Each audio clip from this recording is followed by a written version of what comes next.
Good evening, everyone, and welcome to the November 12th Board of Commissioner meeting. I want to thank all of you here in attendance and welcome those who have tuned in online as well. So please stand and join me for the Pledge of Allegiance. I pledge of allegiance to the flag of the United States of America and to the republic for which it stands, one nation, under God, indivisible, with liberty and justice for all. Thank you. Elizabeth, can you call the roll, please? Yes, ma'am. Mayor Harker? Here. Mayor Pro Tem Cooper? Here. Commissioner Gillikin? Here. Commissioner LaPiccolo? Here. Commissioner Oliver? Here. Commissioner Spiegler? Here. Thank you. You have agenda in front of you, and can I get a motion to approve the agenda unless there's any questions? So move. We've got a motion on the floor. Any questions? All in favor say aye. Aye. All opposed say nay. Now, we do have some wonderful news. We've got some new team members here. We've got an introduction of a few new employees. And Charlie, did you want to introduce who's going to take that lead for us? I'm going to let the individual department heads introduce their new players. Okay. Kyle?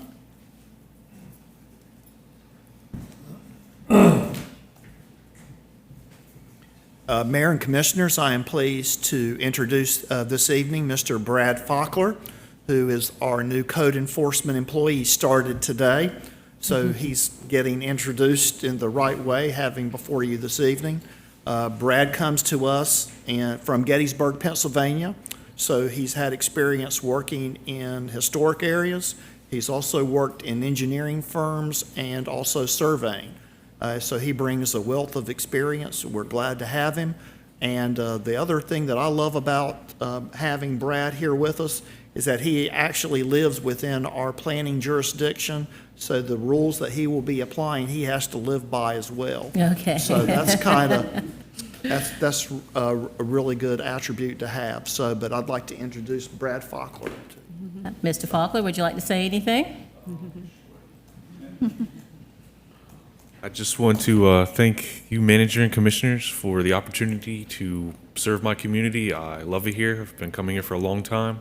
Now me and my family live here, so everything has been great, and just excited to, like I said, serve my community. So thank you for the opportunity.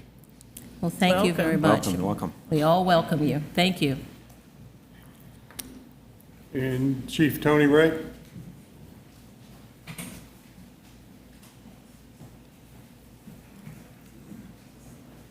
And welcome back, Chief.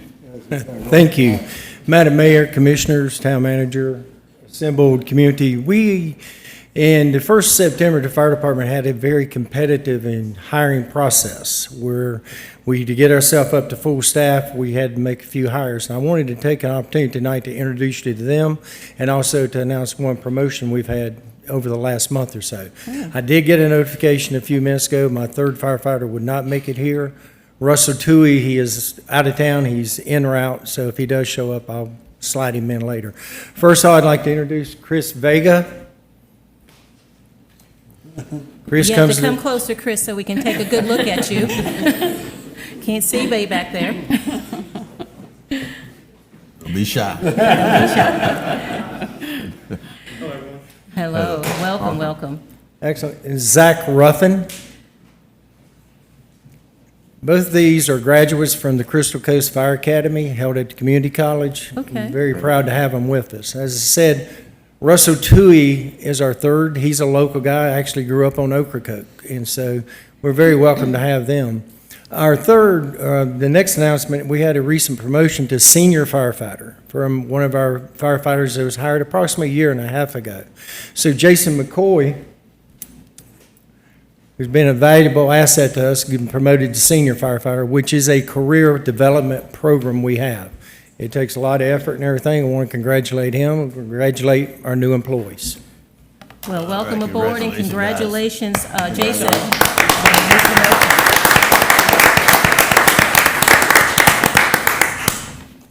Well earned. Do y'all want to say anything? Well, sure not. I just want to say thank you very much to Chief Ray for the opportunity to be here and serve you guys. I'll surely do my best, and I can't wait to start working with you guys. Well, welcome aboard. We love having you. I want to say thank you as well. I've been working as a part-timer here with Beaufort for a while, and it's been my goal ever since I started to get on here and serve Beaufort. So thank you for the opportunity. Thank you. Thank you. Well, I would say thank you for joining the team, but you're actually joining a family. So this is a good group. You're going to learn a lot. We really appreciate all that you do for our town. And congratulations on your promotions and advancement. And thank you for taking care of our citizens, and be safe when you're out there. So once again, thank you very much, and welcome to the family. Thank you. Thank you. All right, so now we're going to move on to items of consent. We have the meeting minutes from the October 14th and 28th meeting, and a budget amendment for the interest payment on the USDA interim loans. And can I get a motion to approve the items of consent? So move. All right, we've got a motion on the floor. Any questions? All in favor, say aye. Aye. All opposed have the same right. Now we're going to move on to old business. It's the final UDO code assessment and next steps. Who do we have to talk about that? Michelle will do the introductions for us. Okay. Thank you. We adopted our new CAMA land use plan last fall, and since then worked on endeavoring towards updating our ordinances to reflect that new guiding document. In May and June, we started with White and Smith to work on our code assessment. We had a lot of really great public input, and worked over the past couple of months to bring you the code assessment. And we talked about that at the last meeting.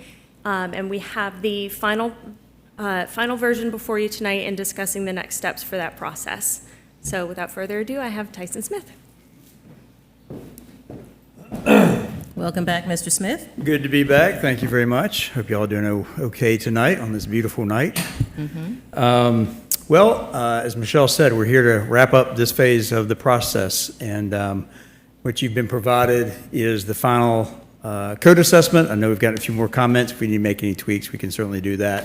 So what I will do tonight is walk you through just sort of overview of what the changes have been. They, generally speaking, are the comments we heard from you all in October, so nothing particularly surprising. And then we've also got the red line version, which you asked for, pulled up so we can reference any particular spots if you'd like to. But y'all have done great work. I think you're well positioned now to head into phase 2, actually drafting the code. This is going to be a great map to follow. You're ahead of the game compared to where a lot of people start. So if you would, just recall that we are doing this in 2 phases. This is phase 1 that we're wrapping up. Actually drafting the code consistent with the CAMA plan and Resilient Beaufort, et cetera, will be phase 2. Just recall, for your benefit and the benefit of the public, that the assessment of the code, this is like a diagnostic or sort of an evaluation of what you have now and what we should be changing or looking at changing. This assessment is arranged by subject matter, and we've done 3 drafts of it, and this would be the final draft in the process. There are 12 sections in the assessment. 10 of them are substantive. They're related to basically subject matter that will be in the UDO. And by the way, for those new to the terminology, UDO stands for Unified Development Ordinance. It is basically the zoning code and the subdivision regulations and a few other related codes. As I said, we've provided you with both the red line and the final version, so I've just illustrated that here. So anything you see in strike through and underline is just what's changed since the October version, or the September version that we went over in October, rather. So as I said, the primary change was just incorporating what you all gave us as feedback. I'll just highlight a few things here. One is that the project would start with an express vision statement and a set of goals, reflecting the board's view on growth, its policy towards growth, and we would use that then to do our drafting. As we move along, we're going to prioritize resilience matters for several reasons. One is they're that important in a place like Beaufort. But number 2, you're operating under a grant from the state that has about a year associated with it, so we will attack aspects of the code that relate to resilience first. I've also been talking to staff about bringing forward from Module 3 trees and erosion and sedimentation buffers. Some of those things are sort of related adjacent to resilience, if you will. I think that would be about a one-year process for all of it. We would also put in quote-unquote Module 1, kicking off the full UDO. So you may remember we talked about doing community meetings in different parts of the town. So that would also be part of Module 1 as well. But the thing to focus on would be that resilience piece. It was pointed out at the last meeting that it was important to not just reference environmental criteria related to the status quo or the current situation. Obviously, you all know that well. You've been through Resilient Beaufort. You know that you have to talk about what's going to happen in the future, to what extent and when. So we added that language here to recognize that those would be factors as we talk about policies related to zoning. Important that we clarify some standards. The goal is always to reduce the need for staff to make interpretations in any code. So part of what we'll be doing is clarifying what is actually prohibited in districts, what particular land uses are. There have been some that are just newer and they haven't been defined very clearly. And we also need to, among other things, clarify the role of the planning board, the board of commissioners, and what your authorities and powers are, and just making that crystal clear when you can operate with discretion, when you're bound into a ministerial type of act, that kind of thing. In the first draft of this that was brought to you, we referenced making, just to colloquially, to make some tweaks to the short-term rental aspects of the ordinance. What we heard from you all last time is, no, we want to take that on sort of as a separate, complete rewrite. Address that topic completely. So we made it say that, basically. And then just adding some additional emphasis on a few points that were important. One is that we are implementing Resilient Beaufort, the CAMA plan, all the other plans to the extent they're related to zoning. So just, again, for the public's edification perhaps, just drawing the distinction between these plans, which guide policy, and the UDO, which is zoning and subdivision, which will implement policy. UDO is the law. It's what you have to do, what you have to comply with, so that those policies are implemented and the town starts changing and going in that direction. Also emphasizing the importance of extending and expanding the types of housing available. That is all to address a number of things, but importantly, and probably most importantly, attainable housing. So we'll attack that from a few different fronts, but we did add some extra emphasis to that, repeated in a few places in the assessment. The importance of bringing in the private sector, developers, applicants, that kind of thing, to give feedback during the development of the UDO, we've emphasized. And also the importance of aligning UDO policies with the availability of public facilities. And you may remember we talked about that and the importance of that when I was here in October. Let me stop there and ask if there are any questions, and then we'll move on. Okay. Any questions from the board? Commissioner LaPiccolo? Specifically, what is the deadline for the state grant? It will be 1 year from contract execution, which I think there's some flexibility on, but we would anticipate that happening in the next few months, I guess. Okay. So it's 1 year from when it starts, and it will be aligned with the UDO starting, I think. Yeah. All right, any further questions? Okay. Okay. So then, just looking towards phase 2, next steps, we get into rewriting the UDO itself. Again, the modules are as they are laid out in the assessment. They haven't changed, but I thought I would review them since we're on the cusp of sort of this transition into phase 2. Module 1 would be the UDO kickoff, and as I said, I underlined here, we're discussing with staff adding these other topics. Module 2, getting into zoning districts and use regulations, also minimum housing standards. Module 3 is going to be development and design standards, so that's things like setbacks and site development, design standards we've talked about on Cedar Street and that kind of thing, Cedar Avenue. Module 4 will be subdivision regulations and flood damage prevention, and then we'll wrap it up with Module 5 to be administration and procedures. And we will probably include the adoption process in that Module 5. So this isn't new except for that addition in Module 1 that we're going to suggest, but I did want to just go back through that while we were here and looking ahead. All that still ringing true with everyone? Okay. Okay. And as always, if you have questions, go to Michelle. She knows where to find me if they're for us. Okay. Any questions for Mr. Smith? We'll start with you, John. Any further follow-ups? No question. Okay, sorry. Commissioner Gilligan? None. Okay, Commissioner Cooper? None. Commissioner Oliver? I mentioned when you came in that I really think you've been listening well in reading this. The one thing that I'd like for us to think about in this is we talk a lot, and correctly so, in my opinion, about distributing this and getting a broad understanding of it.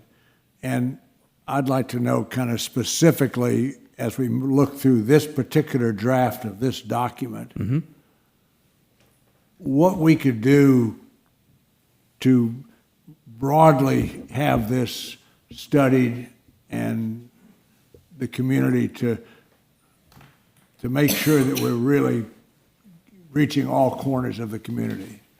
Okay. And I'll share a bias with you. As much as I like to think of myself as a millennial, I'm not. And saying that it's on the website and everybody ought to go read it, I don't think is enough. So I'd really like to have your recommendation, having done this in different communities.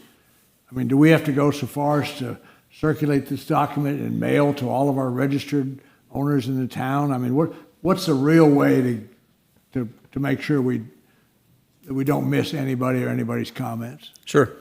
Well, the things we've proposed in here include at the initial kickoff, one would be going into different neighborhoods, at least 3, I would say, or different areas of the town to have a kickoff session, very informal. It would be like an open house type of environment. So that way we hit different neighborhoods, particularly when people are not as comfortable coming to, the town hall, that kind of thing. We're also going to... And that gets what, maybe 10% participation? Well, you would know better than I do. I would, but that would be one thing. The second thing that we've anticipated is doing sort of a table at a public event. I've heard mention of the farmers market, but I would recommend maybe once it warms back up in the spring, identifying some kind of community event where people will be passing by. There'll be a lot of flow, and we'll set up a table and boards and be there to talk to people that way.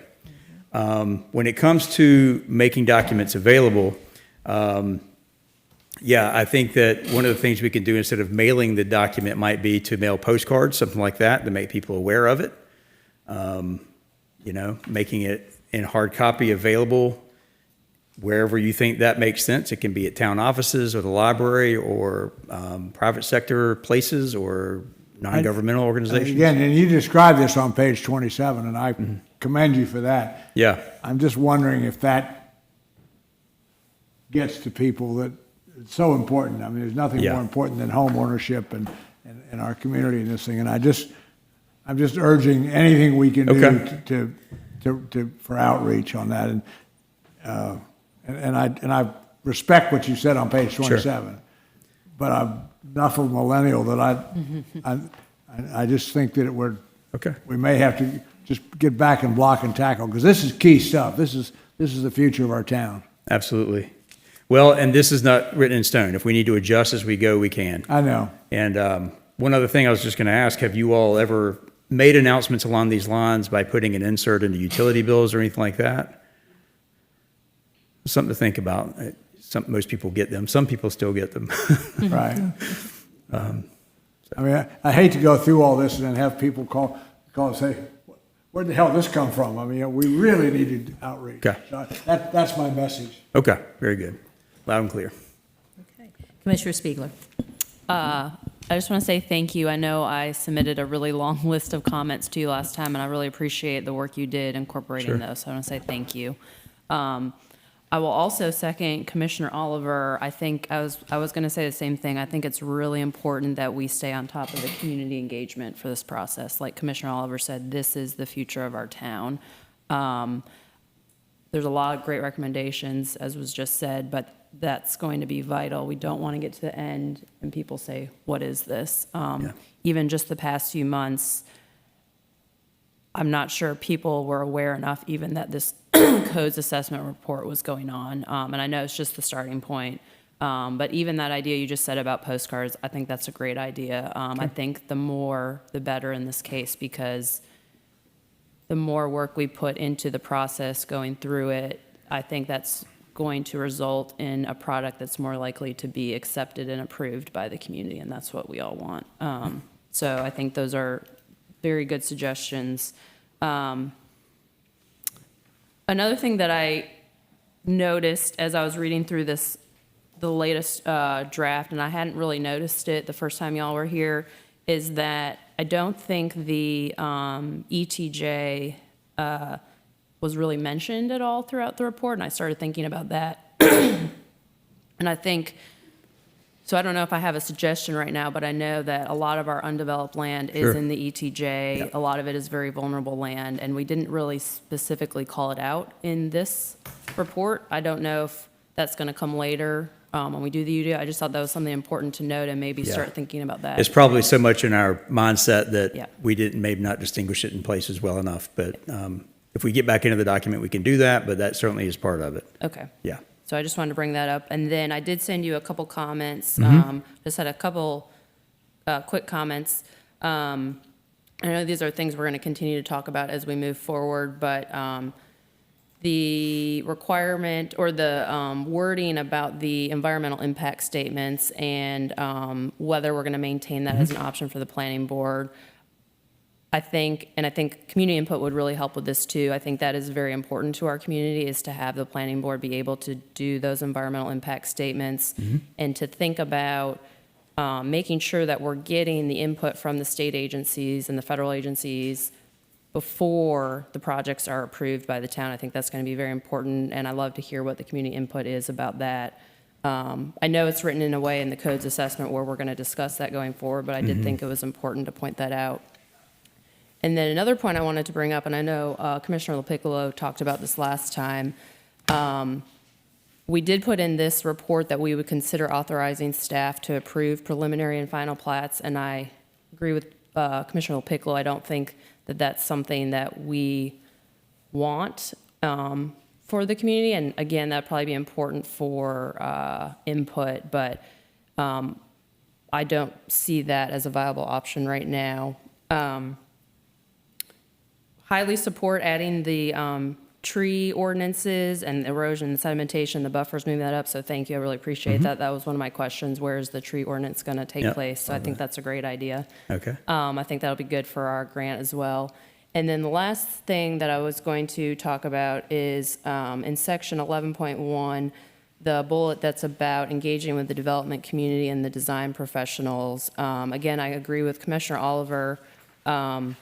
We need to include all voices. We need to get all aspects and opinions from the community. I do think we need to be careful about how we word that. We definitely need to engage with the development community, and we need to understand the impact of new and revised development standards as we go through the UDO. But I don't think we should, I think we need to understand that and not let that guide the entire process, if I'm saying that correctly. So I think it was just a wording update in that section that I thought was important. Okay. And that is it. But again, I really appreciate all the work that y'all have done on this so far. Yeah, absolutely. One thing I'll mention, there are places here where that are in the assessment where I knew there would be further discussion later.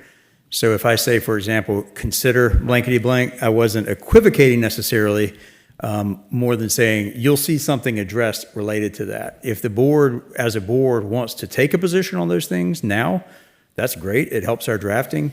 But I got a sense if I wrote that in there that those were topics where that wasn't the case, and you needed to see something on paper first and get discussion from the public. So that was my my thinking there. But yeah, all great. Yeah, appreciate it. Has anybody been inspired about any follow-up questions for Mr. Smith? I guess I would have a comment to add on to what Commissioners Oliver and Spiegler just described.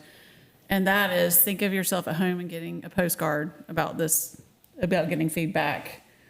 What is it going to take to not have that postcard thrown in the trash immediately or recycled?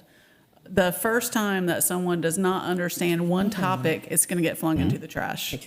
So I think, we'd have to be really careful in like bending topics and make it really digestible. Like if some people look on there and they want, oh, well, I'd like to read about trees and vegetation, that makes sense to me. But if they look on there and they're like, oh, zones and boundaries and overlay districts, and I think some of those postcards could go straight in the trash. So I think the way we present it and frame it and wordsmith it is going to be really important to getting people to respond, or the people that we, across all segments of the community. That's a great point. Yep. Okay, noted. Any other follow-ups for Mr. Smith? Once again, great topic, very important to us. It's long overdue. Also like to see in these codes, maybe is there a suggestion of how to look at them every 5 years versus every X number of years, because things do change over time, and you want to be able to come to update these or talk about updating. Is there any suggestions about when to do an update? Instead of waiting so long, you don't want to wait forever for these things to be freshened up. Sure. We can address that in the code itself. My general comment on it is that if we do it right, as a team here, all of us, that it will be a durable document and that you won't need a major rewrite for decades. Okay. So part of that is achieved by just writing clearly, taking the time to write it the correct way and make sure that it's clear. But it's also, I think, when there are points of compromise, we end up at a place in the center, and those codes seem to last longer, if you would. But I like the idea of putting it in the code as a matter of course to review it, but may not necessarily need to take it all apart again. Not talking about a total rewrite, but Right. definitely review it as time goes on, Yep. because times change and That's we right. change. So we need to take a look at that. Okay. So if you're going to put that in there, that'll be great, and make sure that we keep an eye on that and make sure it still serves us well You bet. 5, 6, 7 years down the road. Okay. Okay? Any further comments? Well, Mr. Smith, it was a pleasure, as always. Been a pleasure. And we're looking forward to the next step. Yes, I'm Can sorry. one more comment? Can you just, and I'm sorry, I've forgotten, can you kind of speak to the timeline, like when we will see you back here again? I'll come back whenever you're ready to have me. So what I'll do is I'll work with staff on contracting that kind of stuff and scope of work, and once that's sorted out, I assume it'll come to you. Our first few months will be us, sitting down and working. We've done this now for a few months, so what we'll need to do is start getting stuff on paper and getting our research done, particularly on the resilience stuff.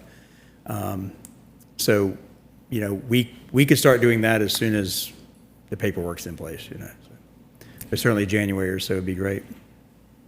It also would be nice, and I think very helpful for the commissioners, to get that feedback from the citizens and have it brought back to you, instead of having it necessarily always come back to us, and then we will have to punt it back to you. It would allow for us to hear what the citizens have to say, so when it comes down to voting on this, we're making sure that their voices are heard. So it's a timing issue for sure, but I think it's important that this board gets an opportunity to hear from the citizens before they make any final decisions, but Okay. So on that, Mayor, what are we going to do with this paper right now? all right, so what are we doing with this paper right now? This paper, couple thoughts. First is, do we change it? That's one question. Okay, These comments that Ms. Spiegler made are easily enough, if y'all are in concurrence with it, to make. We'll just redate the document. At that point, this is the document that will guide us as we start making revisions to the UDO. So when you get a scope of work and a schedule and a budget and all that, it's basically to implement that document. So this will be our guide. So my question, Mr. You're right. Smith, is this document needs to get in the hands of our citizens and be read and figure out a functional way of its review. Okay. I don't know if that's my takeaway, so you want us to really kind of come back as a board and see if we can agree with all the input that everybody has put in, and say, this is where, as a board, we would like to start. And then you take that document out to the citizens to get their input. Is that? This document is going to guide development of the UDO, but it's not written in stone. So I think perhaps what Commissioner Oliver is saying is just awareness of this document and what it says and what its function is so that we go forward. Concurrence doesn't have to occur until you're in the process. Okay. But this sort of puts parameters around, gets our arms around what we want to address in general. I'd like to get some input on this document. Well, it has been in our agenda packet twice now, but this is what I'm saying, we really need to stay on top of the community engagement because I'm not sure if people were, how aware people were that it was in our agenda packet. So, I mean, people have had the opportunity to read it.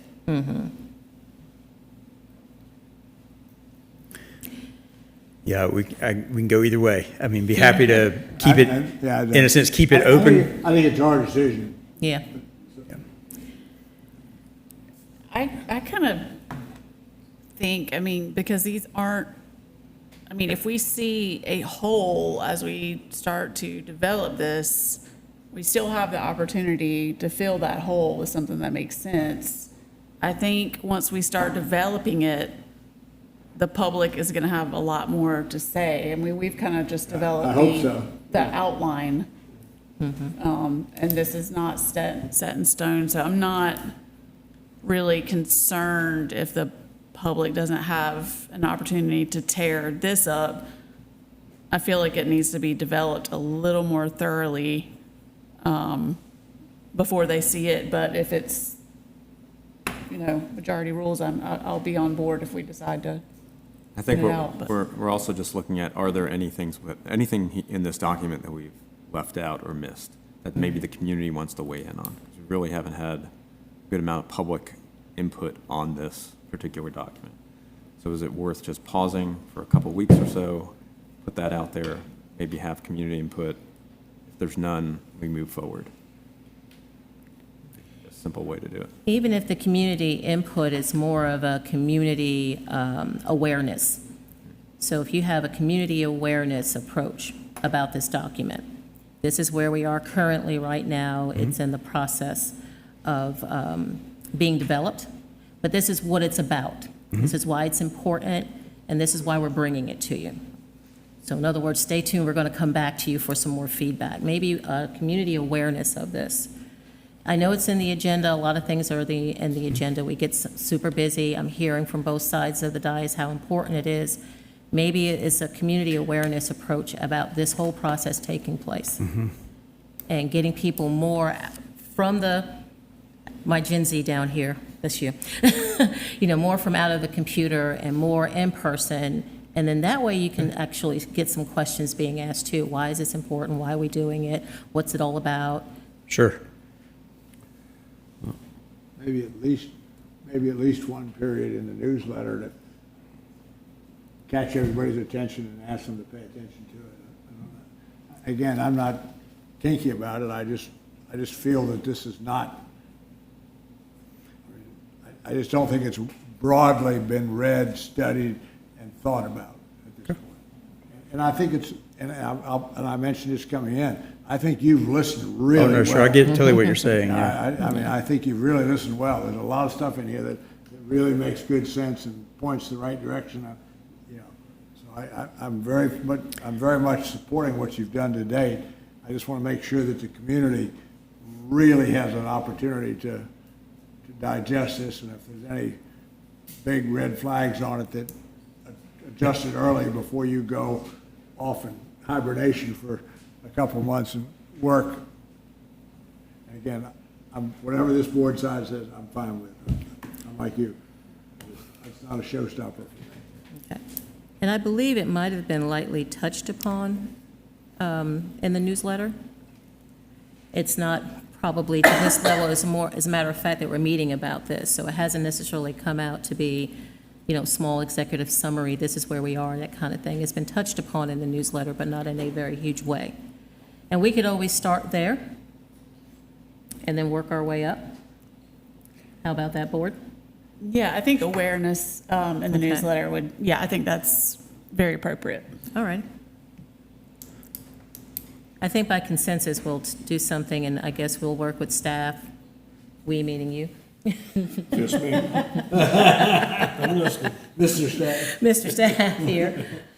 Will that be something that you can work with staff and try to get something in there? Yes. Okay, all righty. Well, I think we solved a Okay. little something here.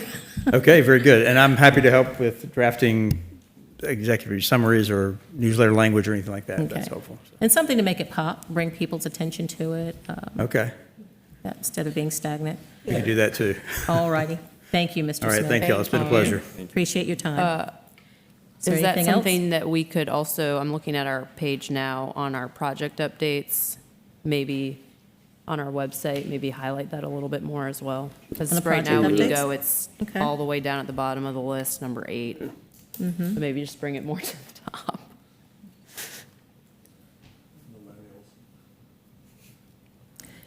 Rachel knows how to get people to the right spot. She does a great job. And if you do go to the website, you'll notice that there's a red block that it forces you to kind of want to read about these updates. It's our way of making sure that the citizens pay attention to those areas so that you just don't go to certain places. Can we pop that up there so they can see what that looks like? Yeah, that's what I was just talking about, but if you go to the list, it's, you have to scroll all the way down to number 8. Mm-hmm. Yeah. There it is. Yeah.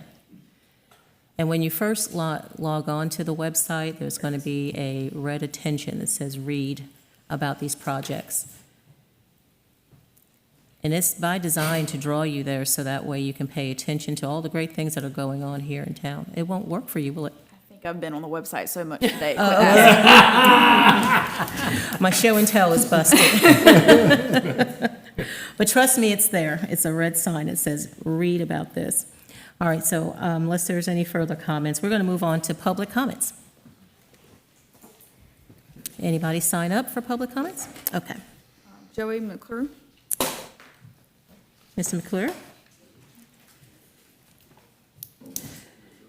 Yeah. You have your shot clock over here for 3 minutes. So I was told. So good evening, Madam Mayor and Commissioners. My name is Joey McClure, and I'm co-owner of Clausen's and Aqua Restaurants and Fishtown Brew House and the Backstreet Pub in Beaufort. And I'm here to comment on the proposed food truck ordinance. So food trucks are a popular and convenient dining option for Beaufort residents and visitors. They offer a variety of affordable menu choices, making them an attractive alternative for Beaufort citizens and their families, particularly when time or convenience is a factor. And while I recognize there are concerns over food truck noise from generators and potential competition with brick and mortar restaurants, I believe the current draft, I realize it is a draft, of the ordinance could hurt some local businesses, including Fishtown Brew House, which has relied on food trucks to support its operations. The draft ordinance proposes banning food trucks from all town property. And since Fishtown opened 6 years ago, we've been able to invite food trucks to park on the street near our business. And this arrangement has been beneficial, mutually beneficial. It's supported our business, and it's provided our customers and Beaufort citizens with additional dining options. Banning food trucks would harm our ability to serve customers, especially those who prefer food options with their drinks. I would suggest an alternative approach that addresses concerns without restricting business growth. So there's a clear difference between a roving food truck, which travel from location to location searching for business, and an invited food truck, which are scheduled by local businesses to support their operations. Roving food trucks almost all the time operate with a generator, maybe a noisy generator, and they can disrupt residential areas or compete unfairly with established restaurants. But in contrast, invited food trucks help enhance business and serve a vital role in local economies. I would propose that only invited food trucks be allowed in, say, the historic district, with a requirement for them to plug into electrical sources rather than use generators. A reasonable stipulation would be a 100-foot separation between food trucks and any open, operating brick-and-mortar restaurants entrance. However, I do believe that restaurants should still have the option to allow food trucks within this distance if they choose. For example, Aqua and Backstreet are right next door to each other. If Backstreet wanted to host a barbecue food truck, Aqua should have the option to allow it, because that's not going to detract from Aqua's business, and it would benefit Backstreet. Additionally, establishments that sell alcohol but lack a kitchen, like Fishtown, Backstreet, the Admiral, they have a significant need for food trucks. Having food available can help customers stay sober, improve their experience, and reduce the risks of intoxicated patrons. This is a challenge for many, many North Carolina breweries, which almost all rely on food trucks if they don't have their own kitchen. If food trucks are required to plug into a business's power source, it would eliminate noise from generators, and it would ensure that only invited food trucks operate in our area. To know if a food truck is invited, you just have to look for the cord, the plug. In conclusion, I would just say food trucks are an essential part of Beaufort's dining landscape, supporting businesses like Fishtown and others that serve alcohol. And I would just urge you to craft an ordinance that balances the needs for food trucks, protecting our brick and mortar restaurants, while still preserving the charm in our historic district. Thank you. Thank you.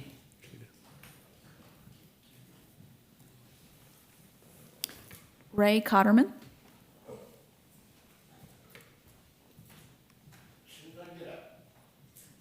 Help Ray. Okay, there you go.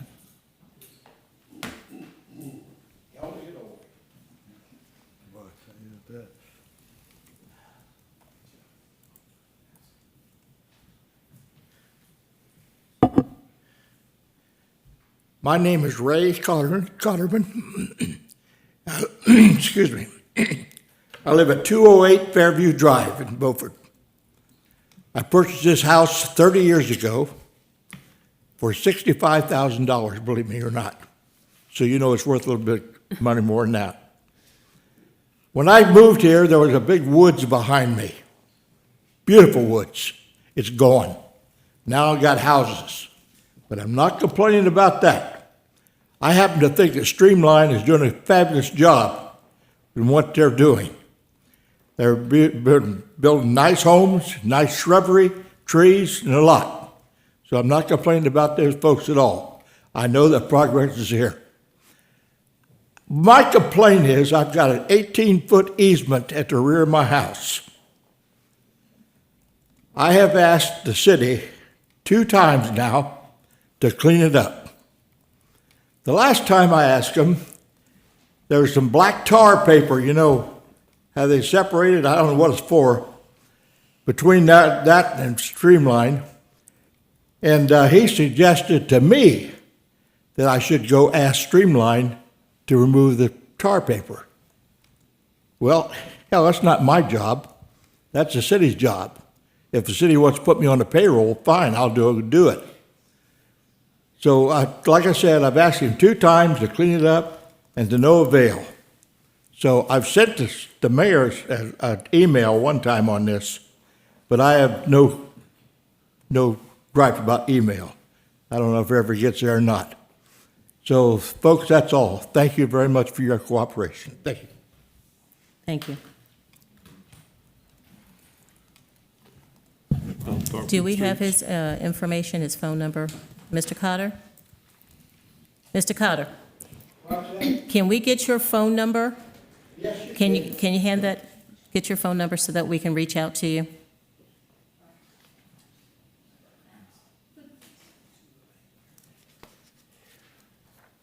By the way, I moved in this house 30 years ago when I was 64 years old. That makes you 94.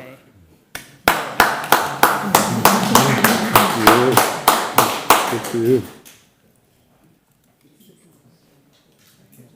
Okay.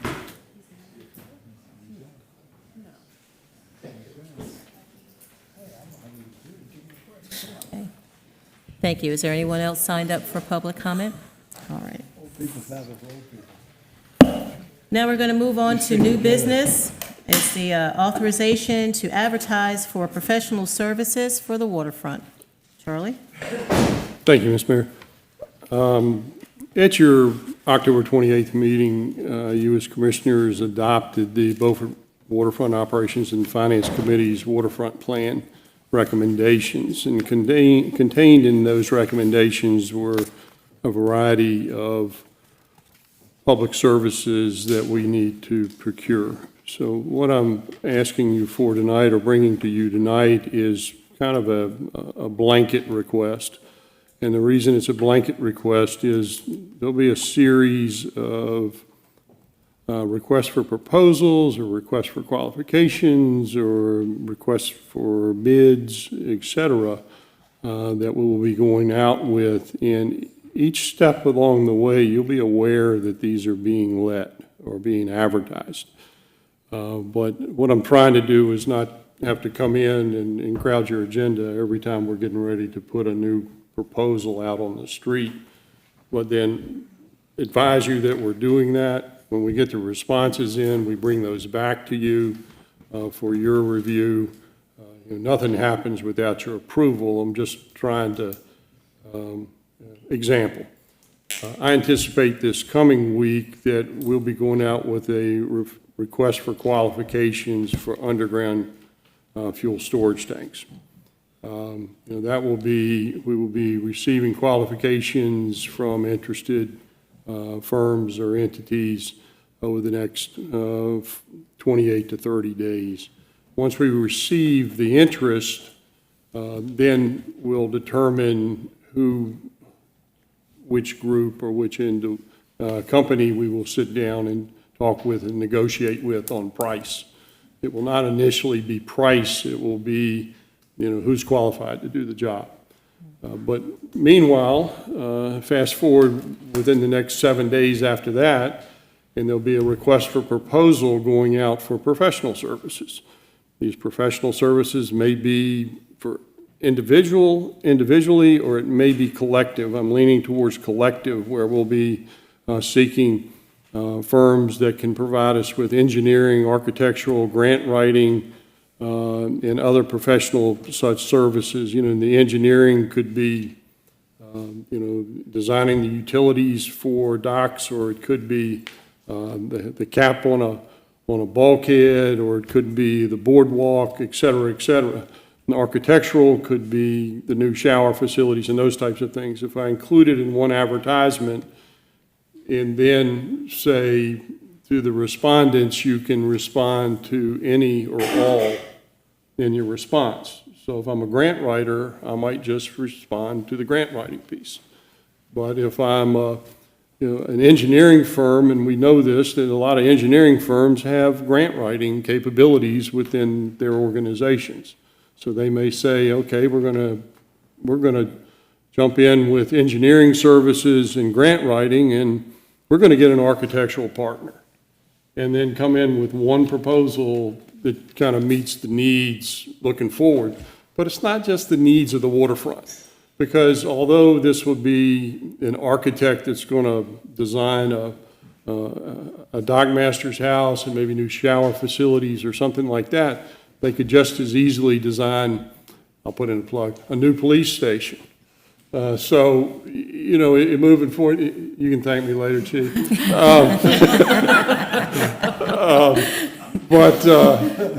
So it's not something that's just will be to the benefit of the waterfront, although it will get us where we need to be as far as preparing for what we want to accomplish on the Beaufort waterfront. But I see it as a multi-year contracts, but all along the way, you're never bound by any contract you write. You could write a contract with today we could advertise and you write a contract for someone to do grant writing for you. But you could go get like right now, the county's using a grant writer that just writes grants that pertain to streams and ditches. We don't need streams and ditches for the waterfront necessarily, but we might want to talk to that grant writer too. So maybe they will respond to our generic and seek of grant writing. But I'm saying a lot of words, but mainly what I'm hoping you will do is just say, as a follow-up to the plan that you adopted at your last meeting, that you're good with us moving forward with advertising for professional services and construction services as it is for a design build of the fuel tanks. And I would anticipate in regards to the fuel tanks that you would have cost information to you to look at probably at one of your January meetings, and that with that cost, we would also come in with what your financing options are, so you can pick who you want to do it with and how you want to do it financially. So I'll be happy to answer any questions you may have. Okay. Commissioner LaPiccolo, you have any questions? Questions and just maybe a comment. So, I'm fine with approving this and putting out allowing for the RFPs to be put out for our town without having to come back and ask for that. But we do have a board here, and 2 of our members may or may not be here at the end of another year from now. They're going to be elected. We'll have 2 more people elected at some point, or maybe the same. I'd just like to see a time frame where we end that at the end of their term, so that we don't have this approval for RFPs to be put out that's just a blanket, because there really is no deadline. There's no timeout on this, right? There's no expiration on this. I would anticipate us being under contract both for, well, I just said for the fuel tank project, probably in January, and I would think for professional services, probably in a January, February timeframe, we'll be back with who the respondents are and enter into actual negotiations. And then jumping forward on the last piece, the operations request for bid or for proposal there, I think from the Waterfront Committee, their vision is that group, that company would be under contract by September 1st. So once again, we need to move by late winter, early spring to pull that together and have all the information back here so you're awarding during the summer. So, and there may be some other things that pop up, but the real nuts and bolts of the waterfront project as far as the needs for design and construction bids and such, we should have in place in the next few months. So are we okay with expiration at the end of 2025? I guess that'll be something the board can discuss. All these contracts are written such that, they can be renewed annually, or they can be have an initial term of multiple years in a renewable, but there's always a caveat in there, how they can be terminated by either party, and we'll make sure that's in there. It's not about the contract itself, but it's just about the initiation, right, of the contract. If we're going to give a blanket okay for allowing for RFPs and RFQs with no end and no deadline, I just want to make sure that we have a deadline for when we're allowing those to be posted. That's all. The review or selection committee will probably sit in this room, and they will prepare a short list based on the advertisement, and then decide from that short list who the number 1 responder is, and then we'll bring that number 1 responder, check the box back here with the board, and seek your okay for us to negotiate contract. And then once again, bring the contract back to this board for you to vote on it and bless it. And and it's Commissioner Oliver has been whispering in my ear for months now. This is a quick moving project, but we're gonna move quick, but we're gonna do it in such a manner that it's done the right way, and we're in a thoughtful way.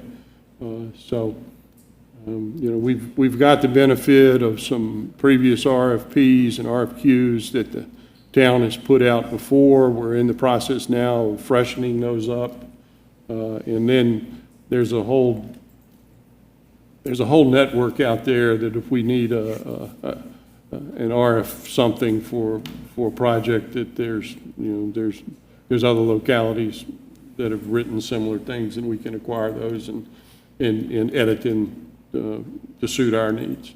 But I think everything will be in motion relatively quickly as far as design and such.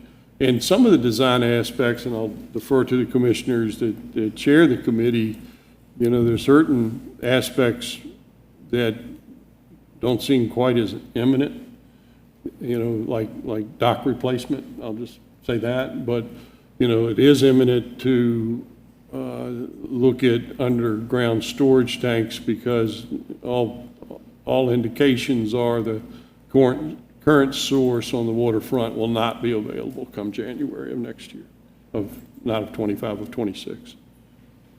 So, to have that in place and it not be disruptive to the tourism downtown, we're kind of pushing the envelope there. But at the same time, if you push the envelope too much on your deadline to have them in, the price is going to reflect that. Sometimes your urgency gets more expensive. So we've got to think through that as well. That we might have a date in mind, but we might pay for a markup to get something in on a quicker timeline. So, but that'll become evident to us during the negotiation process. Any further questions? Okay, thank you. Commissioner Gilligan? No questions. Thank you. Commissioner Cooper? No, I have no questions. Okay, thank you. Commissioner Oliver? The only question and urging that I have, Charlie, is that in some circumstances before, there's certainly been some question as to whether an adequate outreach on RFQ or RFP was really broadly advertised and out there, and we've lived through that, and I'd like that not to happen again. Correct.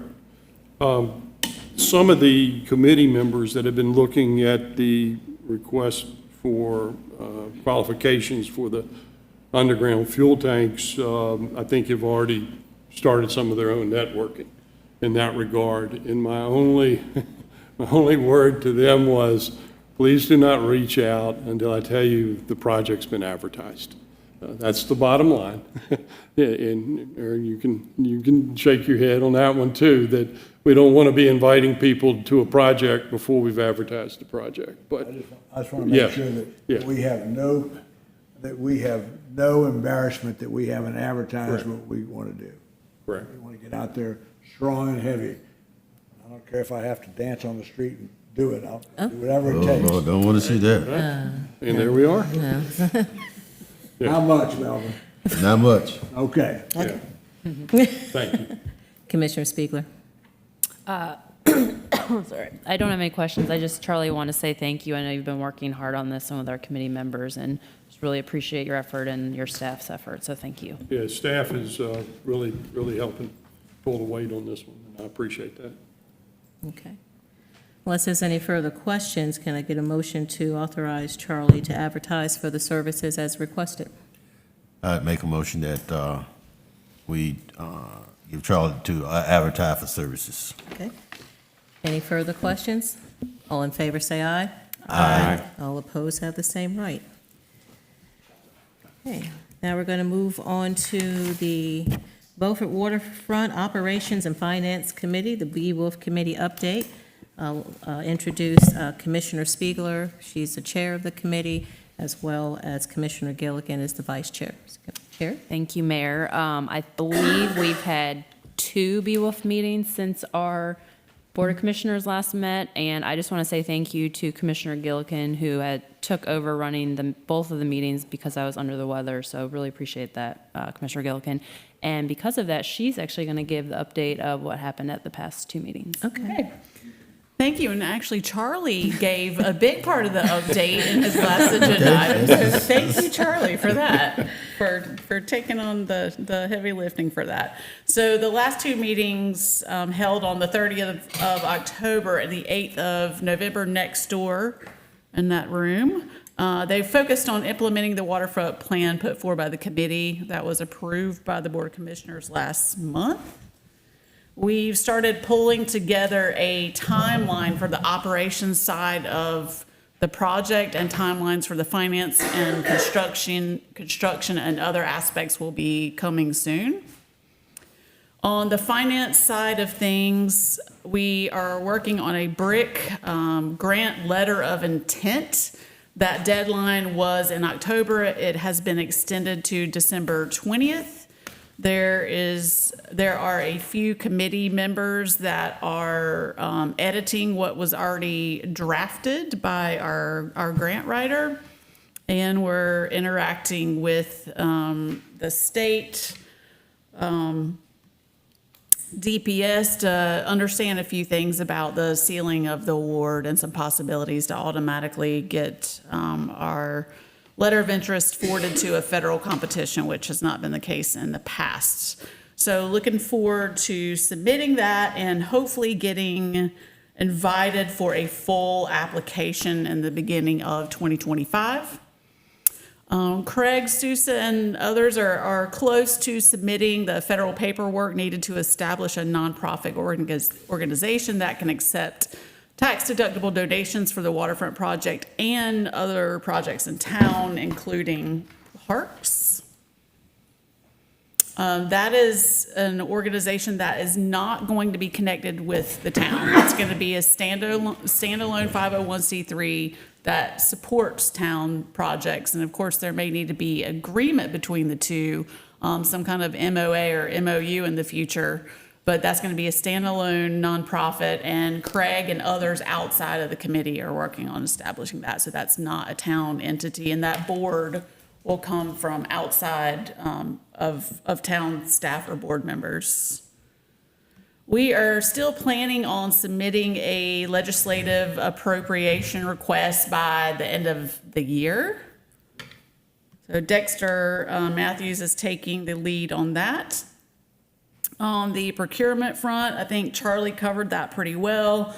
Just want to acknowledge the committee's contributions to those RFQs and upcoming RFPs within the context of the work we're doing. It's really helpful for us to provide bullet points to staff and support staff in any way that we can, since a lot of good information and recommendations are being generated by the committee.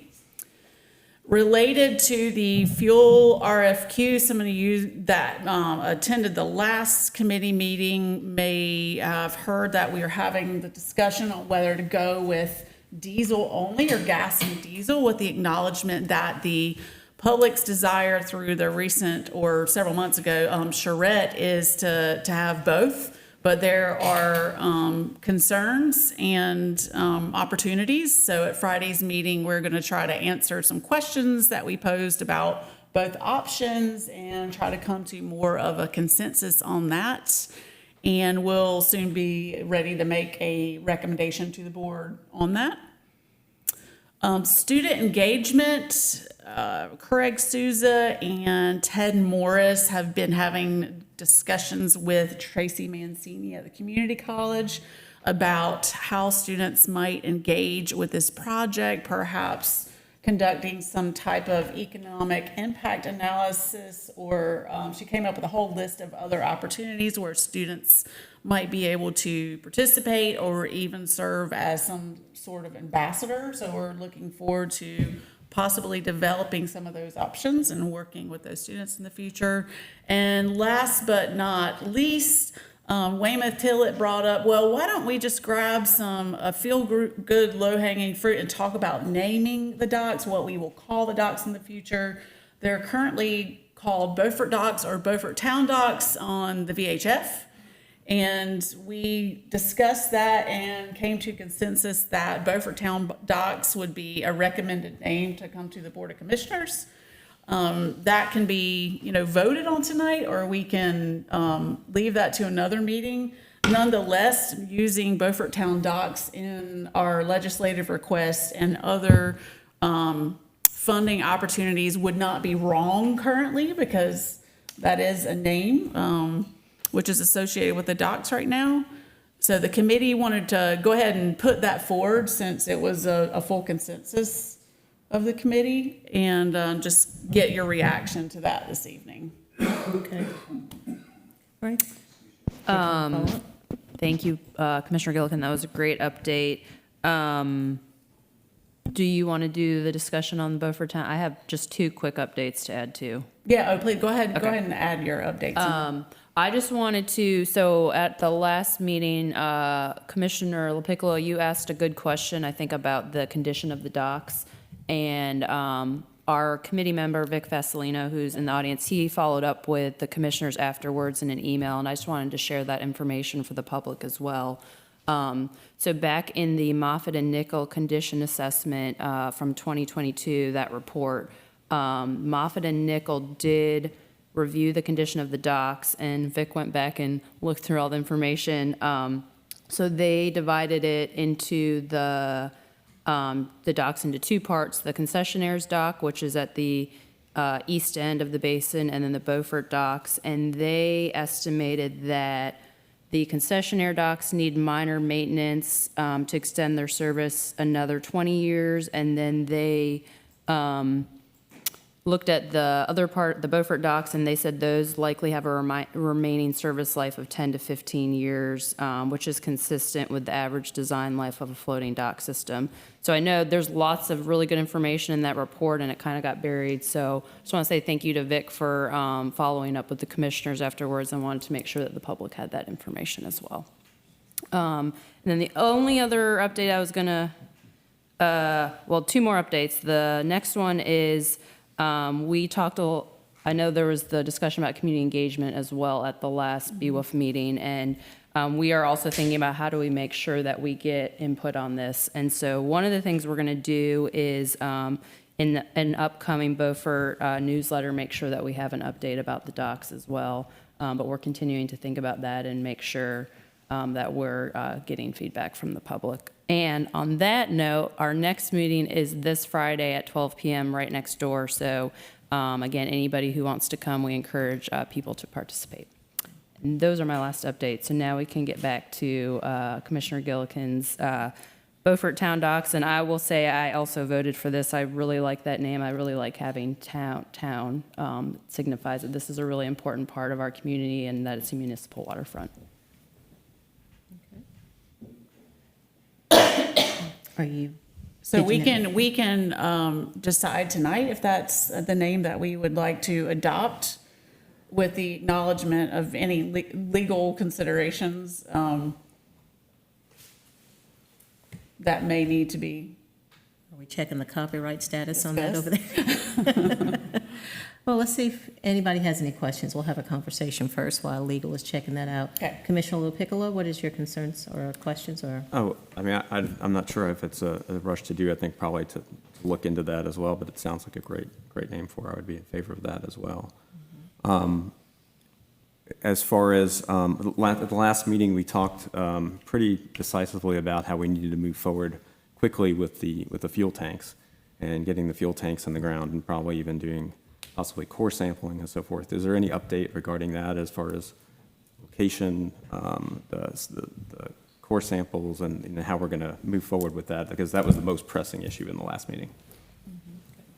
It's envisioned that whoever the best respondent is to the RFQ for the installation of the fuel tanks, that it will also, it'll be in the RFQ that they will also be performing the geotechnical services for that. So we'll point them to the site or the sites, and then they can, it will be in their price for them to do their own geotechnical work. It's one of those situations that we could go out and do some test borings, and it may or may not provide them with the information they need or enough, could be we do 10 borings and they wanted 12. So we think it might be cleanest and quickest, in the response that Safe Harbor had in regards to fuel tanks. The party that did the soil borings in the west parking lot was actually a petroleum company. It was the company that was going to put the tanks in. Okay. So, you know, they know what they're looking for, they know what they need. So instead of us spending, you know, $10,000 or $15,000 doing some borings, we've kind of thought back through that maybe it really will not cost much time for the respondent to do their own geotech work, and it'll just be a cost item for us. And as far as the financing goes, you know, it's envisioned that the project would be something that could be financed in a way that it is not something that's addressed by the local government commission. If it's less than 5 years, local government commission typically does not get involved. So if we did a commercial bank offer, paper loan from, just for fun, we'd say maybe somebody that we bank with and see if they would, want to play with us as far as, giving us a loan. We would look at something at a 4-year. I would talk with Ari about this and Christy Wood about this, but in some of my previous lifetimes, I would say we structure it at 4 years and make interest-only payments for the first 3, and then pay the note off. And if we buy into the cash flow that we're going to begin to see in '26, it should be general fund should never see it, because we'll have a enterprise account set up for the Beaufort town docks. Make sure I'm on board. And monies from the operation would be funneling into that enterprise account. So, as far as the general fund goes, it's envisioned you would not be coming directly out of tax revenues. You'd be coming out of dock revenues. So, does that answer? Did I hit it? And then some. And then Thank you, Charlie. That's my goal.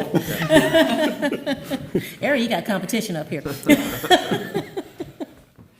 Commissioner Cooper, any questions about the update from the Beaufort Committee or the name of the docks? No, Beaufort Town, that sounds great. I do know, so you guys was entertaining between gasoline and diesel, but also I do recall that one meeting before last, the dangers of the gasoline. Can you address whether or not you guys have looked at one or the other? Right, so the question came up, so it's diesel only versus diesel and gas.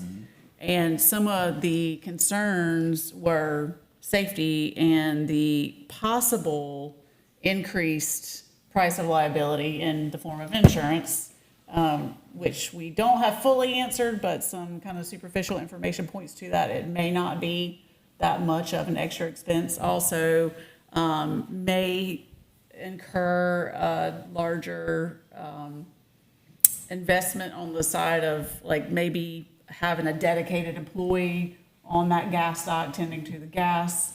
But on the flip side of the coin, we were talking about having gas, which would make the docks much more accessible to a broader swath of people in our town and from outside of our town.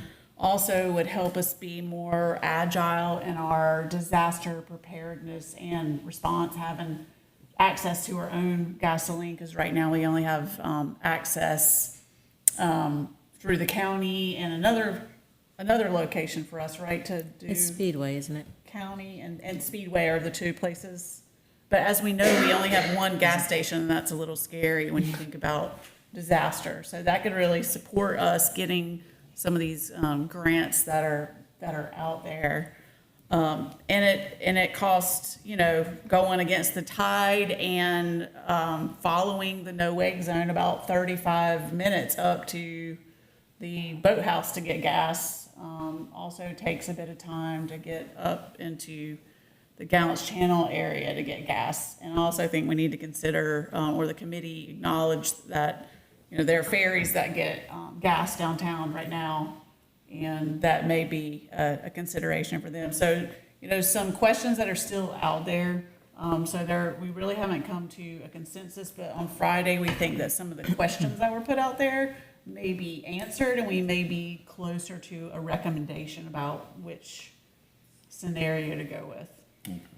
And we do want to be thoughtful that in the charrettes, and I think you did say this, that the public did say that gas was important to them. So we want to make sure we're considering all the options, knowing that that is a priority of the community. Okay. Does that answer your question, Phil? And then some. Okay. I love it. Commissioner Oliver? I have no questions. All right, thank you so much. Now, to get back to the naming at hand. I gave the This is update. where we all look at Erie. Everybody look at Erie. So Beaufort Town Docks, what is it called currently? It's nothing town related, it's just come on on. Okay. So it doesn't have a name necessarily that we have to conflict with, Beaufort Town Docks. What is the process of getting a name for something like that we don't really?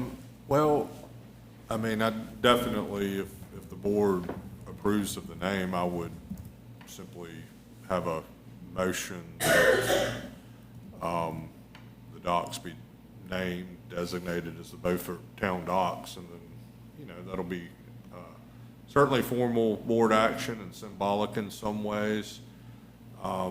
There's no filing requirements legally. It's just something that we will use,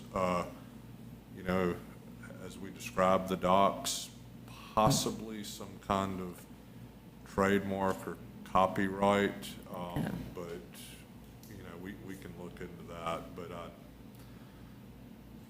you gotta wonder if somebody in Oriental gonna steal our name and call their facility. Well, there is Beaufort another Town Beaufort. Docks. There's only one Beaufort. There is a Beaufort, well, yeah, well, I don't know how to pronounce that one, but yes, there's But that another would be Beaufort something to spelled the look same. into. Yes, ma'am, your Yeah. intellectual property rights associated with the name.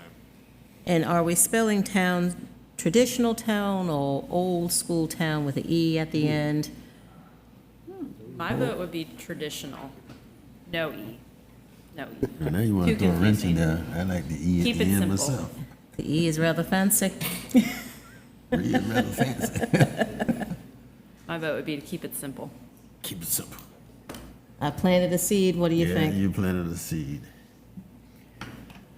I'm not saying either way, but I'm just asking because if you look at copyright, if it's something that is already taken, you're gonna have to figure out a way of, That's right. It would be if you got your IP rights, it would be as written, and a slight variation in the name might make it conflict with something that's already protected. So, y'all consider spelling it however you want, and if we have to come back and tweak the spelling later, we can certainly do that if there's a roadblock to, getting our copyright or whatever the well, let's keep it traditional until somebody else comes around and then we can fancify it later. A logo too. Oh, we got our work cut out for us. Yes. That could be a public project. There you go. There you go. There you go. Come Yes, up with a I logo agree. for it. I love it. Get the public involved. All right, so Beaufort Town Docks is what we're looking at until you tell us something different. Yes, ma'am. All righty. So can I get a motion? I'd like to make a motion to name our waterfront the Beaufort Town Docks. Town spelled T-O-W-N. The word "the" in front of it as well? Oh, no, sorry, Okay. Beaufort Town Docks. Okay. The only reason why I've had some experience with this, so I just want to be specific. All right, Beaufort Town Docks. Got a motion for that. Any questions? All in favor? Aye. Aye. All opposed have the same right. Well, congratulations, team. All You've right. got something under your belt. We've got a name. Can't wait for the logo. I love branding. Oh, we've got some audience loving it as well. Very good. All right, so now if we're done with the update, any further additions to that? All right, great work, great work. I'm so excited. Now we're going to go on to number 3, the dedication of the public improvements, BOCOS Phase 3 and BOCOS West Phase 1. I'm going to ask Sam Bell, town engineer, to come forward and give you the background information on this. Welcome, Mr. Blackley. Hey, good evening, Board. Good evening, Mayor. First item I have for you tonight is the acceptance of public improvements for BOC subdivision Phase 3 and BOC West subdivision Phase 1.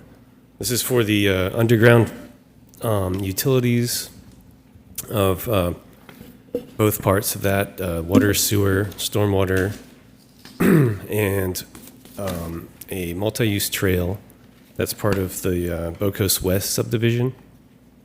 So this will exclude the streets and right-of-way. Once the final lift of pavement goes on for those two phases, they'll come back for the road and right-of-way dedication. And the representative of the owners is here tonight as well, Carl Blackley. If you have any questions on that, please let me know. Okay, we'll start with you, Sam, and then we'll bring Mr. Blackley up to fill in the blanks, I guess. Does Commissioner Lopiccolo have any questions for Sam? No questions. Thank you. Commissioner Gilligan? It's pretty straightforward, no questions. True. Commissioner Cooper? None. Thank you. Commissioner Oliver? None. Thank you. Commissioner Spiegler? No questions. All right, thank you. Now, does anybody have any questions for Mr. Blackley? Commissioner LaPiccolo, Commissioner Gilligan, Commissioner Cooper, Commissioner Oliver, Commissioner Spiegler. Oh, this is pretty cut and dry for you today, Sam. All right. All righty, so unless there's any further questions, what is the pleasure of the board? Mayor, I propose a motion to accept the public improvement, both coast subdivision Phase 1. And 3, we're going to be adopting a resolution to accept the water and sewer utilities, easement, public streets, public access, sidewalk, infrastructure, and public lands, right-of-way, and easements related to the phases. Related to the phase. All right, so I've got a motion, it sounds like to me. Any further questions? All in favor, say aye. Aye. All right, all opposed have the same right. Thank you. Now we're going to move on to sewer allocation reservation request, which is the Beaufort Club Enclave. Once again, this is Sam doing the presentation. And so, next item I have for you tonight will be a sewer reservation request for allocation. So this will just be just for a reservation, which will give them 2 years to come up with the plat and the engineering plans for the sewer system, sewer water system. The applicant is the new developer for Beaufort Club subdivision. So far, everything that's being built out there now it's already been allocated and platted. This will be for the next new phase, which consists of 70 homes, 73 three-bedroom homes, which amounts to about 14,000 gallons per day of sewer reservation, which represents about 1% of our overall sewer capacity. Currently, we're standing at about 75% of our capacity with what's been built already and the future allocation that exists today. So that would take us up to about 76% capacity. Unfortunately, the applicant couldn't make it tonight due to an emergency meeting, but I'd be happy to answer any questions you have about the subdivision itself. I think I have a map up here showing where it's located. If you're curious, there's the application and I think I have a map. Yes, the purple part is the phase that's being proposed for the allocation. Sam, in addition, I've provided the board with with this layout of Beaufort Club, and it's the area marked number 5 is the area that's being discussed this evening. Areas 4 and 3, the balance of those areas will not be developed. Area 2 will be developed somewhere in the future, and Area 1 will actually be a topic for your retreat as far as the current developer owner of the project wanting to come forward and talk about the original PUD and how to deal with that 174 acres. And just as a reminder, this plan unit development was approved by the town in the early 2000s, Kyle, yeah, somewhere before I know I arrived on the scene in 2007. The original documents called for 300,000 gallons of allocation of wastewater, and it expired. But, you know, I've always held, in the 10 years I was here, that it is a project that was approved by a Board of Commissioners, and if nothing else, we have some, at least moral obligation to some of this.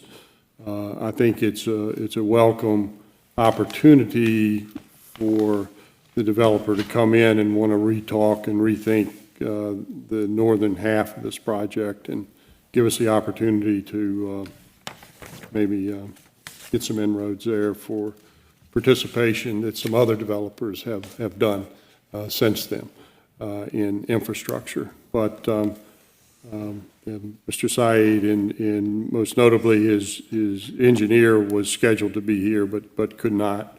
He had to be in Raleigh, and so anyway, between Sam and I, we'll try to answer any questions you may have, and if you do not feel comfortable, we can always push this to your meeting on the 25th. And I know Mr. Lopiccolo previously had a question about the trigger for second means of ingress and egress. And we've been scouring our ordinances, but our fire chief seems to have the answer that it's when you have 100 roofs.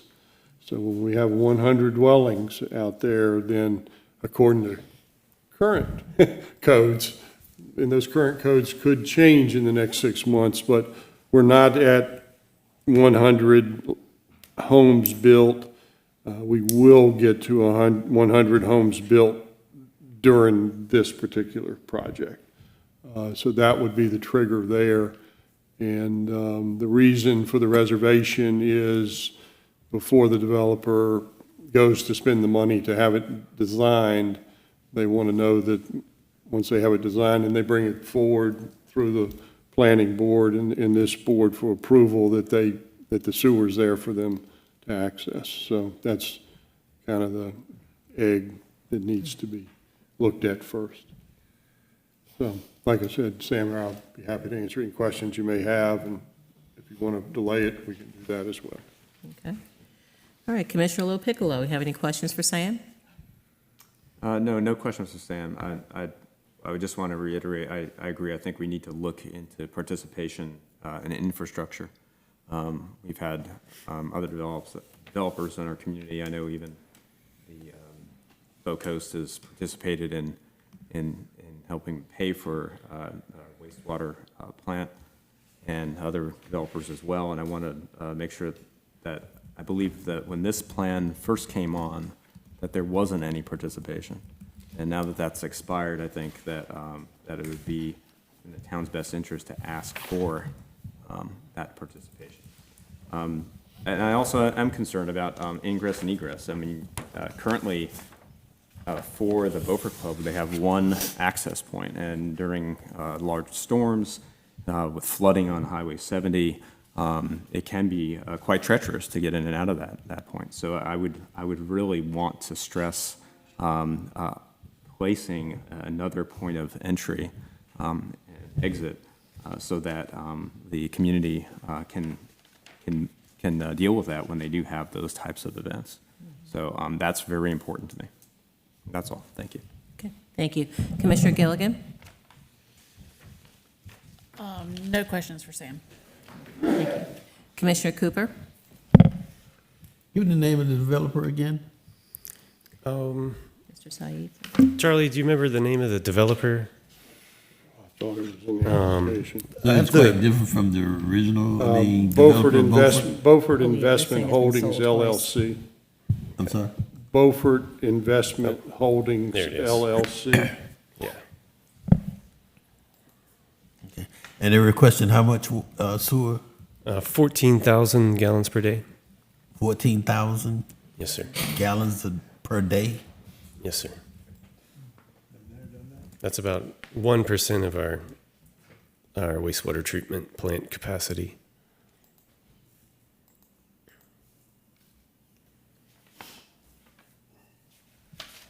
That's all I have right now. Okay. Commissioner Oliver? The only question I have is on our page 59, that Mr. Horton's math, 70 times 180 doesn't equal 14,000. I believe it equals 12,600. Okay, maybe threw a little extra. I can't hear you. I didn't catch that either. Maybe he added a little extra in there just in case. But we can come back and look at that if you want. I just changed, I'll vote for it, but I just want the math to be Just- right. I don't have any problem with that, other than the math doesn't math. Okay. The request is Thanks. less than what that Yeah, says. Yeah. the request is 12,600, which drops it down to 0.8% instead of 1%. So I just want to get the math right. Did he do that? Come on, Millennial, pull up your telephone and multiply. It's on the computer, too. We have a calculator here, too. Was that the end of your question? You're right. Your telephone's the same as mine, isn't it? Sure is. Oh, are you done? Yes, ma'am. Okay, Okay. okay. Commissioner Spiegler. So just now with that correction, so this would be about 0.8% of our capacity. And are we already at 75%, or would this bring us up to 75%? Or, With the current numbers, looking at the current numbers, we're at about 75%. so this would bring us up to 75.8 approximately. So let's round up to 76. What happens, I know we've had this discussion many times, but what happens when we get to 80%? As I understand it, at 80%, state requires us to have a plan for expansion. Doesn't necessarily mean we have to have any moving parts in motion, just we have to have a plan. Okay, so And then- just so we should be aware, if we approve this, we only have 4% left before we get to that point, right? That's right. It's not really quite that easy. We had a recent discussion on that, and they actually measured on the annual average daily rolling 12-month. And the average annual daily rolling is 60%. And this will all be discussed here at the retreat. Correct. So you don't have to have heart failure. Okay. Wait till February. We're not within 4%. Wait till February at our retreat, okay. That's it. Okay. That was my comment. Okay, I'll just add that at 90%, that's when we actually have to have concrete plans actually being, 80% you have to draw the plans, 90% you have to go to work, spend money. Exactly, thank you.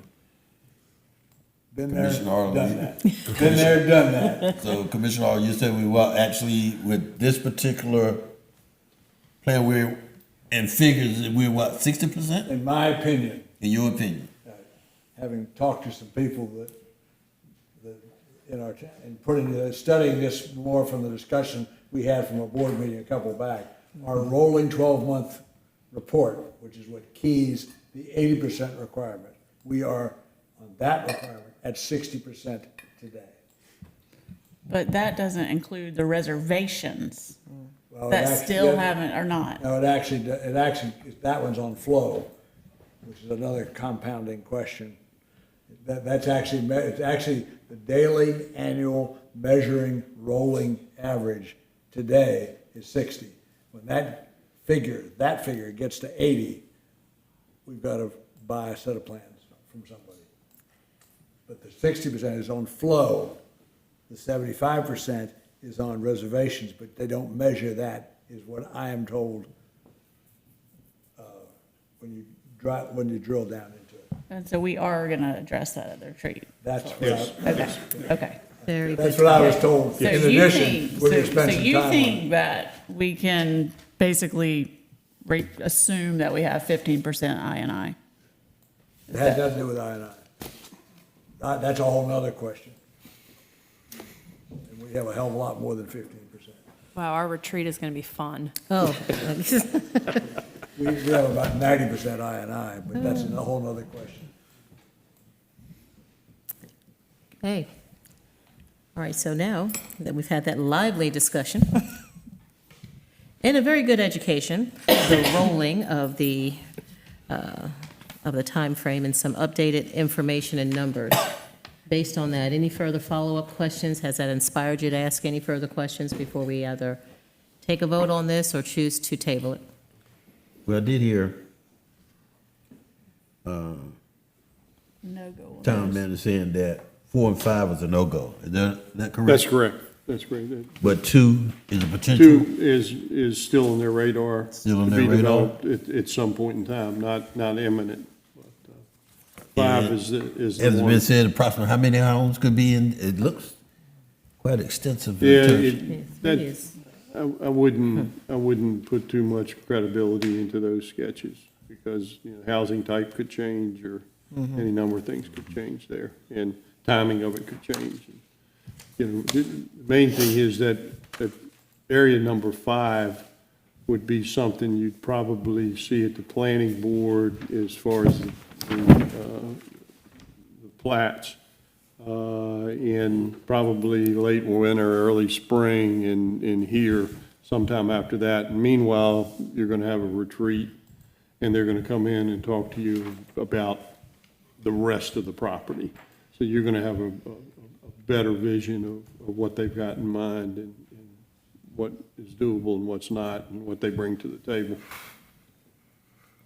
I'd like to hear more about John's concern about engaging the developer with infrastructure. Can that wait until the retreat, or would we want to do that before we consider this 1% request? I'd like to table it to have the developer come and speak to him regarding the plans for something like that. That's my opinion. Yeah, I could get on board with that. Okay. Commissioner Cooper, what do you think?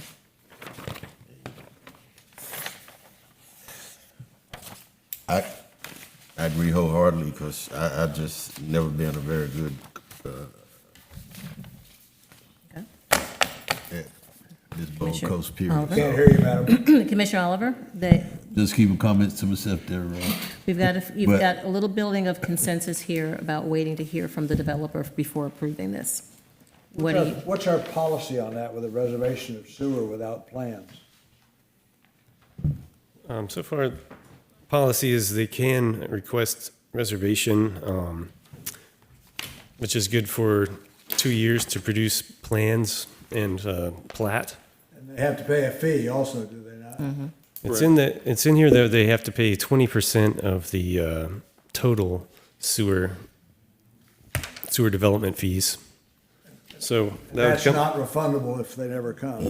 right, which would be about $77,336 For the total fee or the 20%? for the 20%. Oh, 20%. Total is, That gives them 2 years to get an approved plan. So policy-wise, it allows it. I'm still not voting, but that's what the policy is. okay. It appears to me they have the right to ask for a sewer reservation. We don't have to give them, but they have the right to ask for it and pay a fee for it. Sounds like the board is asking for the right to hear more. I haven't heard a motion yet. Okay. So when it comes down to the sewer allocation reservation, do I have a motion to either table this until you hear from the applicant? Yeah, I'll make a motion to table the sewer allocation reservation request for Beaufort Club Enclave. Thank you. We've got a motion on the floor. Any further questions? All in favor, say aye. Aye. All opposed, have the same right. Hearing none, we're going to move on to the manager's report. Couple of items. Number one, the professional park drive area stormwater study. The engineering group is still working on some of the alternatives, and we don't want to put the board in a position where we're not,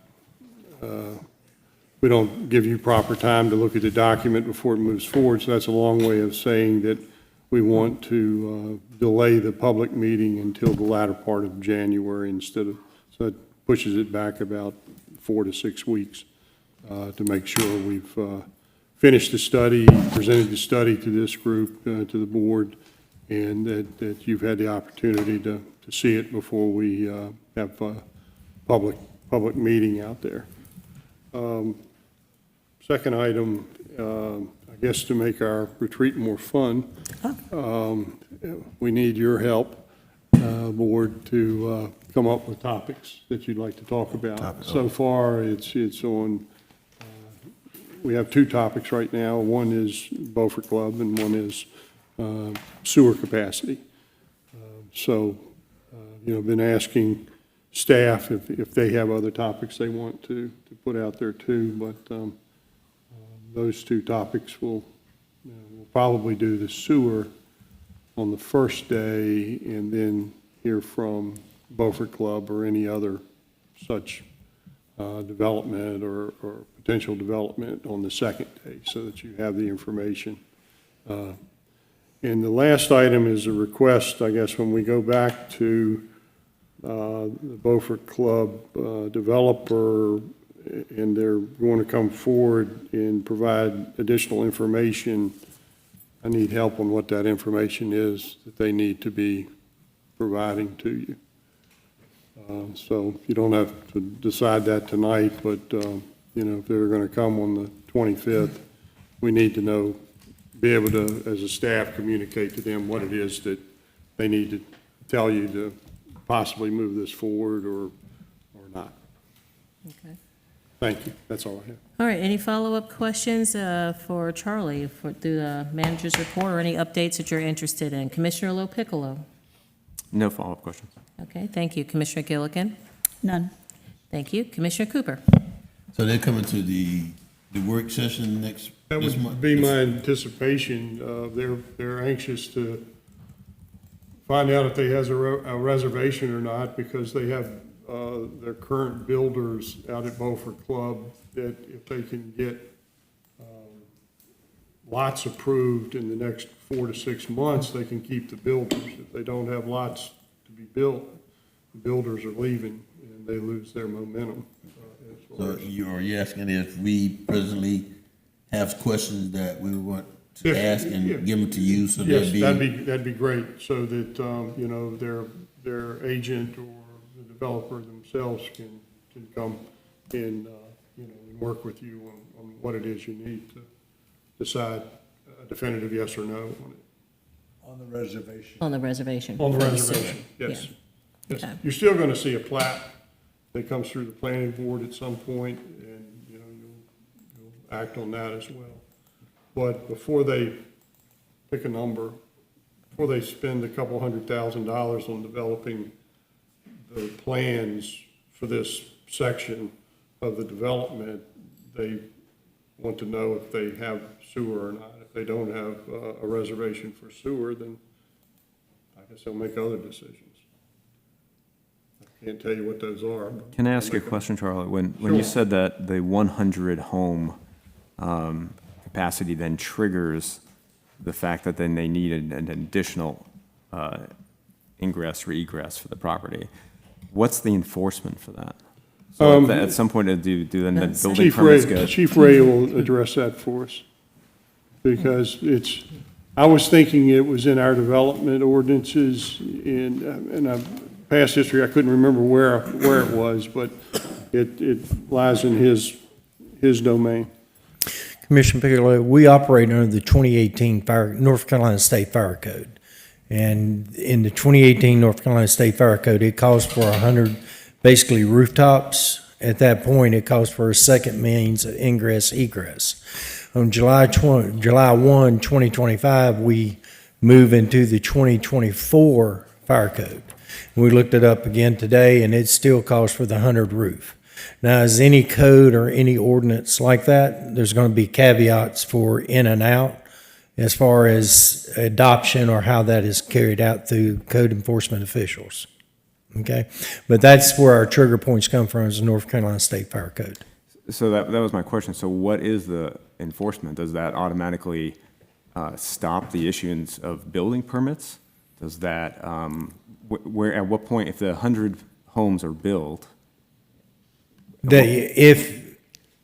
what does the town have, what type of enforcement or regulations does the town have to make sure that that road is put in? That state, North Carolina State Fire Code. We don't have a Beaufort Fire Code or a Carteret County. We operate on North Carolina State Fire Code. And that's where if they brought us something that took us over 100 roofs, that's where the code comes in. And that's a code enforcement type, or planning, so they would have to present what their second means of ingress, egress, and there's different multiplications go into that by lines that are drawn through the community as how close it can be or where that second entrance egress can go from. Okay, so that'll be presented to you, I would imagine. That would come before the technical review or anything before in a plot type. A plan that would come before. They would have to either demonstrate where that is being put in, or they'd have to demonstrate where they're going to contest the fire code. And that all falls under North Carolina State Building Code. They're all wrapped in. So that's the best I could give you on that one. And Kyle can offer, since they're the permit issuers. And Commissioner Piccolo, I want to be. Thank you, Tony. And I want to be clear, this is not something new to the developer. Chief Ray has let the developer know this multiple years that this was coming. So, I mean, this should not be a surprise to them. But to directly answer your question, the phase that they are asking for these 70 units, remember, a preliminary plat may show all 70, but you can phase your final plats and break them up into sections. When you get that preliminary plat for 70 units, that's when you can definitely say to the developer, when you get X number of these under roof, you have to have that second means of egress and ingress. Otherwise, as it was stated earlier, you will not get building permits. And that's clear, and I think that's on the record. That's part of the approval process. So at that point, they know that they have to do that. And also part of the final plat, they would have to, chances are they would bond that improvement as well, so it has to go in. So I don't understand, is this for the entire development or for this phase that the 100 rooftop is calculated? It's the whole development. So you go and you start counting how many units you have now. Right. And then how many are going to be underway. Okay. And then you figure out what that number is, and then you say, okay, what is that minus 70? And say it's 24 lots. Okay, so you have 24 lots, and when you get to that threshold, you've got to have another point of ingress and egress. Do we know roughly how many rooftops they have today? No. Okay, so the burden to the presentation in here is how many rooftops do you have today? How many, take that from 100, and we can get your permit for that number of rooftops.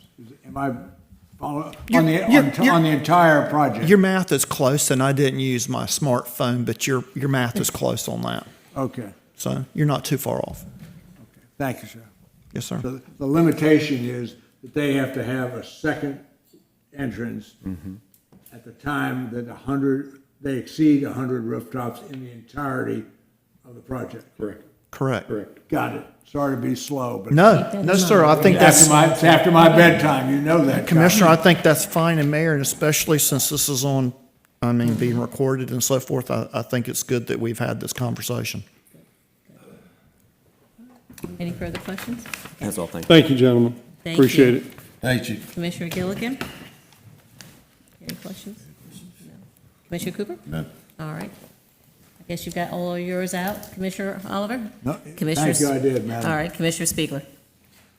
So this is, what is this for? I know, right? We're just asking Charlie any questions Oh. about his update or? No questions. Okay, very good. Now we're going to move on to the mayor and commissioner's comment. We'll start with Commissioner Lopiccolo. Yeah, I wanted to congratulate the fire department, Commissioner Ray, about the new hires and the new promotions. I attended the dedication of Fire Engine 1, which was a really sweet ceremony in town. It's good to see the camaraderie and even the history of our fire department here. So it was great to learn all those things about it. Great to be part of it. I wish you all well. I wish you peace and safety with the new truck and for many years to come. So thank you all for letting us participate and join you with that. That's all. Thank you. Thank you. Commissioner Gilligan. I don't have any comments tonight. All right, thank you. Commissioner Cooper. Yes. Chief, once, glad to see you back and in your chair. Second is, I want to thank you and your guys for the magnificent job you did with that fire here recently on Sunday, I believe. Was it Sunday? No injuries either to the fire department or to the families. And sorry, that the family is in the position, but I know Red Cross will be handling and taking care of their needs in terms of clothing and housing. Also want to thank the other departments that responded in terms of the mutual aid, because I'm sure that also without them, you might have been there a lot longer. But again, a great job that you guys did. Thank you. Thank you. Yeah, that's all I have. Commissioner Oliver. No questions, thank you. Thank you. Commissioner Spiegler. I just want to thank everybody who participated tonight here and online. That's all I have. All right, well, thank you very much. Just wanted to say that welcome to the new employees, welcome to the family once again. Thank you to the staff for all that you do for our town on a daily basis. Everything that you do does not go unnoticed, and we appreciate that. We have the pirate invasion that's going to take place November the 22nd to the 23rd. They get to arrest moi. So if you really want to see that take place, I encourage you to come on out. And November the 30th is Shop Small Saturday. So we want to be able to continue to support our local businesses, especially during this time of the year. We do have a lot of visitors still coming in, but we really depend upon our locals to help carry those businesses over until the following year. I want to thank the commissioners once again for always being prepared and having a good, robust conversation. And we are going to recess this meeting to the November 15th at 2:15. Oh, sorry, what's going on? I'm sorry, Mayor. He's always, Yeah. okay. I walked down to the docks the other night. Okay. And I must say that I was quite excited behind one, seeing that Prisoner of Us, I think all of the docks were taken, there were boats there, and there was some boats there was really super. There was they had some nice boats there. There was one called the Dream, and it was about as probably longer than this building. Okay. So it was good to see that. And I know it is that the snowbirds are going south, but it was nice that they dock here in Beaufort, or Beaufort Town, if it gets to be that. Without the E. Or with the E. You just never know. Copyright comes in handy. All right, well, so once again, we're going to be recessing this meeting until November the 15th, which is this Friday at 2:15. This will be a closed session to discuss personal matters. It will be held right here at the train depot. So can I get a motion to recess the meeting? So moved. Got a motion on the floor. Any further questions? All in favor, say aye. Aye. All opposed have the same right. Hearing there is none. See you on the 15th. Thank you all for coming. Thank you.